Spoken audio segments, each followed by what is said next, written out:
এখানে একটি সাকুরা বাসে অগ্নিকাণ্ডের ঘটনা ঘটে। ইতিমধ্যে এখানে ফায়ার সার্ভিস, পুলিশ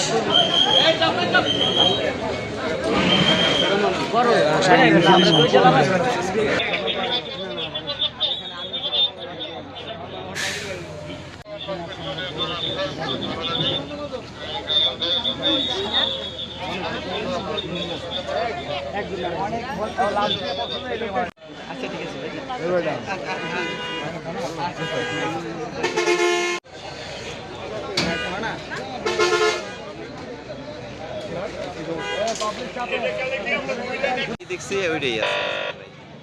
পাইছেন পাইছেন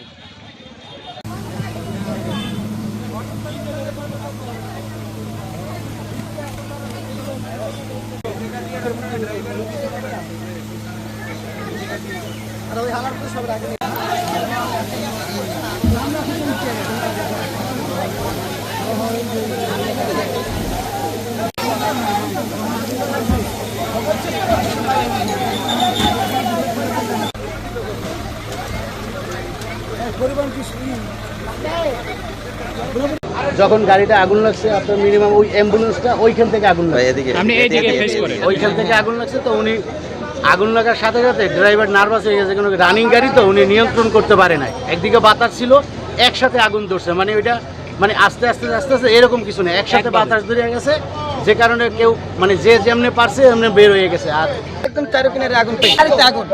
তারপর আসার পরে আমি প্রশাসনে ফোন দিয়েছি, ফায়ার সার্ভিস ফোন দিয়েছি, তারা আছে এবং এলাকার লোকজন ছিল, তাদের সঙ্গে সহযোগিতায় আমরা মানে একটু কি করতে পারছি। আমি হচ্ছে সাকুরা গাড়ি, আমার সিট নাম্বার ছিল A2, আমার সামনে A2 সিট ছিল।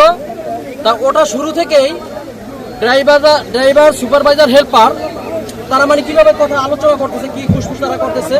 তারা এক ভাই বলতেছে কি ভাই একটু জোরে চালান যায় না, যাই হোক। তারপরে লাস্টে মস্ত ভুরগাড়া পার হওয়ার পরে একটু ঘেরান আসতেছে, ঘেরান আসার পরে ড্রাইভারের হেল্পারে বলল যে কানে কানে বলছে যে মনে হয় খুব সম্ভবত যে আপনি ওই যে পলিথিন আছে না, পলিথিনটা পুড়ে আপনি ওইখানে লাগাই দেন, চিত্রটা লাগাই দেন। হ্যাঁ, ড্রাইভার বলতেছে হেল্পার করছে কি ওই যখন যাইয়ে কাছে যাইয়ে এরকম ধরছে। আচ্ছা, তাহলে সাথে সাথে সেকেন্ডের ভিতরে আগুন, সেকেন্ড